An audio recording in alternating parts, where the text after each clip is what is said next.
Welcome to Robyn's Roost. Today I want to share a fun watercolor technique using the watercolor pencils. So it's called a detailed watercolor pencil technique, I think. So we're going to use the watercolor pencils and our water painter, or of course if you don't have a water painter, you can just use a brush, right, with a dish of water. And we're also going to be using the In the Moment stamp set, which is great for coloring, right? It's got the lined images, and it's also great for watercoloring. So we will just flip the camera down and we'll get started creating. So I am going to start with my Stamparatus because I want to get a nice dark image, and sometimes the first time you stamp on the watercolor paper, you don't get a nice sharp image because of all the texture. So sometimes I will put a spacer in here to keep my paper in a certain spot, but I'm gonna like wing it today, and I'm just gonna put it down there. If you stamp right in the corner, sometimes the hinge will actually interfere and you'll have trouble getting a nice sharp image because of the hinge. So we're just going to ink it up, and I don't think my Stamparatus, or I'm sorry, my StazOn pad is super wet, so it's probably going to take a couple of tries here. So you see, you know, it's a pretty light image.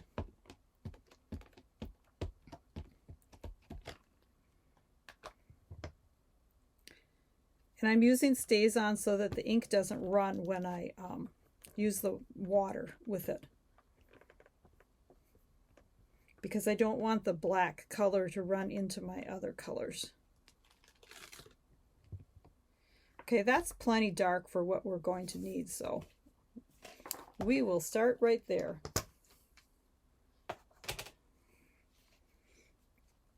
Now, when you're coloring, doing a detailed watercolor with pencils, you want to keep your lines fairly light.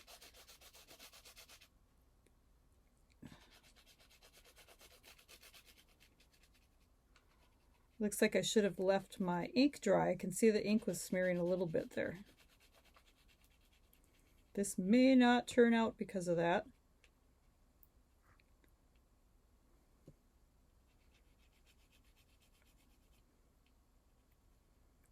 So you're just going to go ahead and color in all of your colors.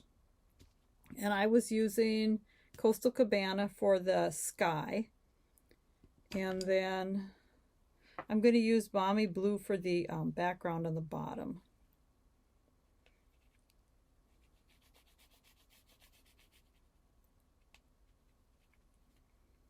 And although it's called detailed watercoloring, you don't have to have everything, you know, like spot on.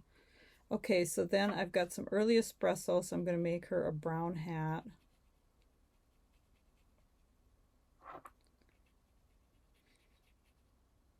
And of course, the watercolor pencils don't have a huge offering of colors, so you have to be a little creative sometimes with your coloring. It's not like we have the full line of colors. So then we will give her some Daffodil Delight hair, if I can find my Daffodil Delight. Let's see. There it is.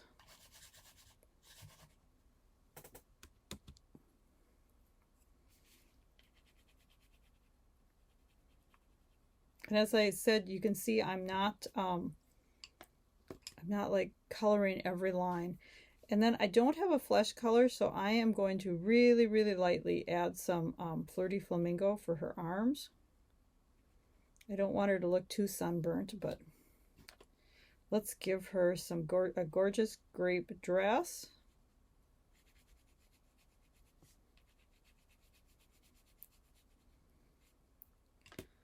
And then maybe her belt will be brown too. Oh, that's crushed curry. Where's my, okay, here we go. My espresso. She's got a leather belt. And then we want our wine to be a nice dark red. So what have we got here? I want the, I know there's a real red somewhere. Probably laying out here because I was using it. Melon Mambo, Rich Raspberry. There's the real red. Okay, so I do want the wine to be pretty dark. So I'm actually going to color that in a little bit darker. And her hat has a band on it. Let's grab this to match her dress. She's being color coordinated. Okay, I think now we have everything colored. You're going to want a napkin or paper towel so that you can make sure your colors don't mix. Kind of clean it a little bit. You know, this is an old style water painter. Let me see if I have the new ones so I can show you.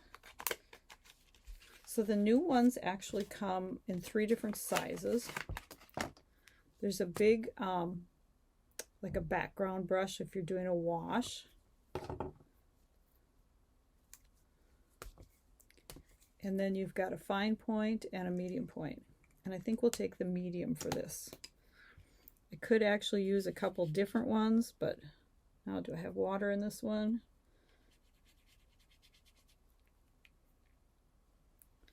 And I want it fairly wet.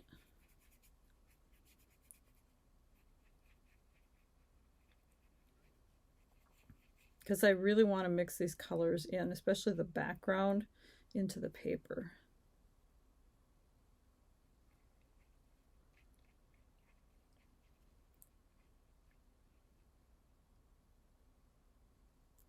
But I want to keep from smearing my colors together because I do want this to be fairly detailed, right?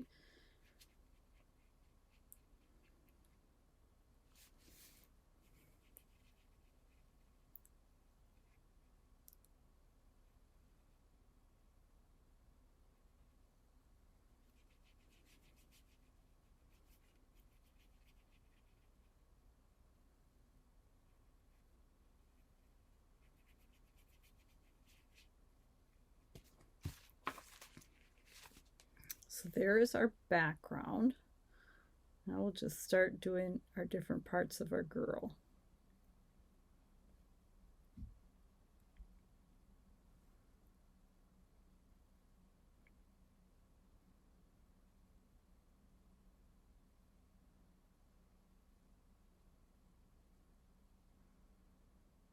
It seems as if some of the colors blend better with the water than others. No, I was having a hard time with the Coastal Cabana.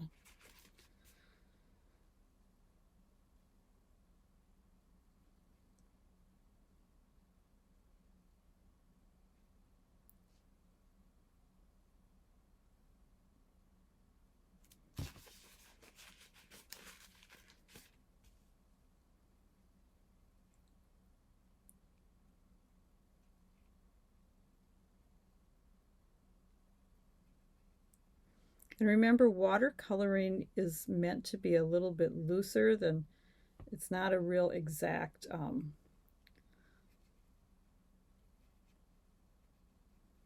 straight, sharp lines. It's a little bit looser.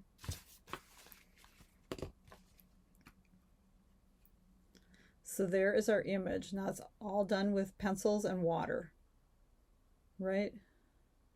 So then when we go ahead and layer it up, you're going to want to leave it dry a little bit. For sake of imagination, we'll say that I let it dry. So if I smear something here, you know I didn't.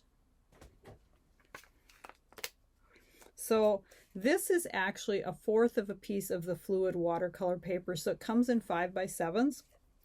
So I've cut it into 2.5 by 3.5 rectangles. I like doing that because, hey, I can get 4 pieces out of it, right? And it works well with a lot of images that size.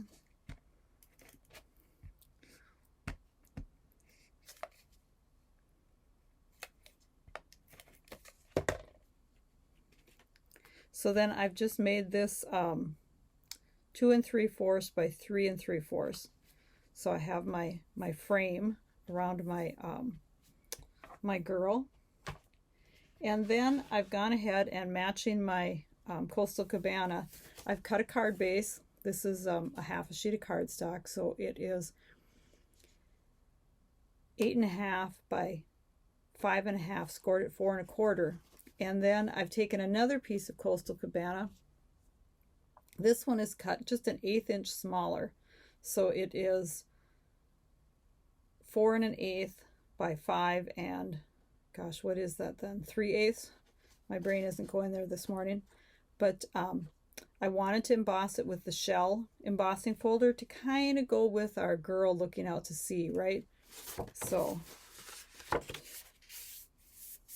just fold this.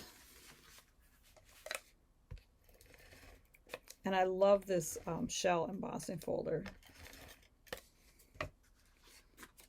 Very pretty. Goes with the Friends Are Like Seashells stamp set,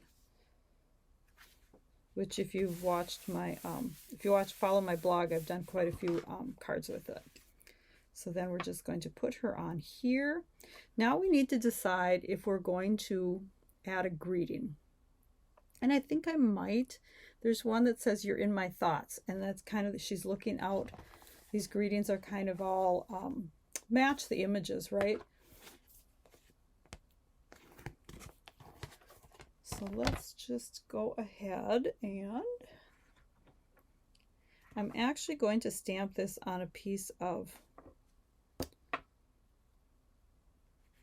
let's try it on the Coastal Cabana. Okay, now I'm just pulling in some of my scraps here.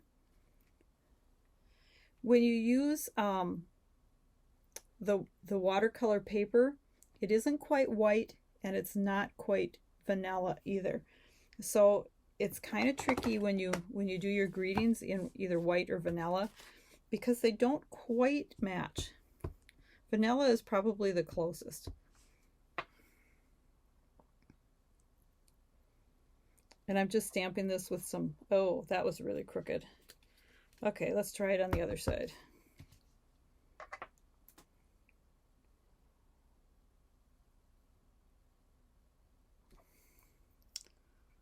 Better, but not perfect. Oh, and let's get this out of here before we get our card all black.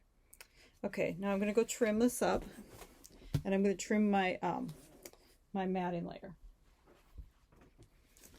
Okay, so I cut the brown layer to match my mat on this one, so it is 2 3/4 by about 3/4 inch. It might not be exact because I'm using scraps, and this is probably, gosh, between 1/4 and 1/2, so probably 3/8. I just kind of trimmed it to fit. And now I have to decide, do I want to glue everything down straight? Do I want to kitty wampus it? I like kitty wampus a lot of times, just because I'm not very good at straight, right? So then it kind of gives it that little bit different look. And I am actually going to pull in some liquid glue here, because there's so much texture on this on these seashells. I'm thinking that the liquid glue might be better on that. And of course, when you make yours, you can go ahead and use whatever colors you want.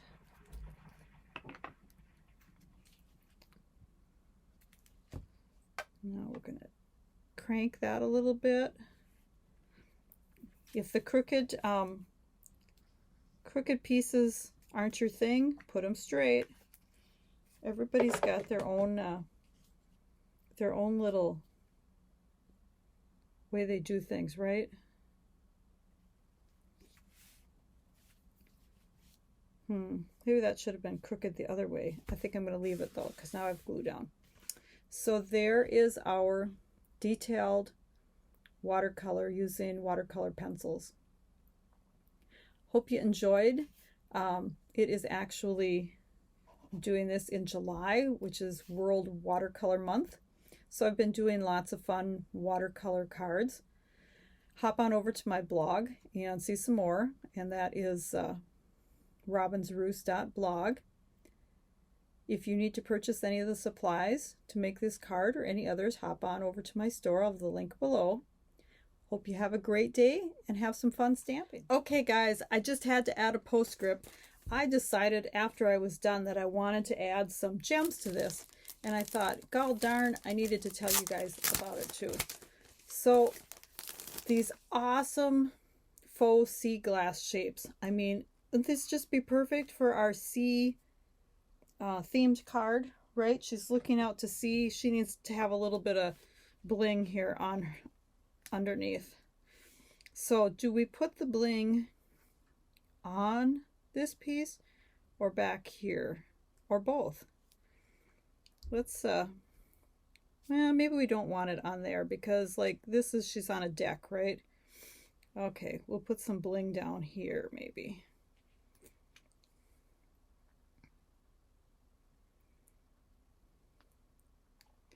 And I'm just going to use the green ones, I think, because, ooh, maybe we could put a few of these white ones.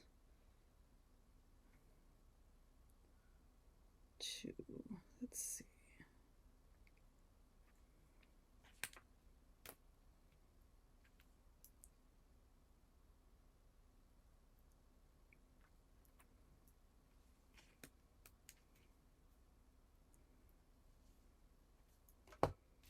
Okay, so now we've got a few of those sea glass scattered around on our greeting. So, hope you have a great day. Once again, signing off, it's Robyn. Talk to you again later.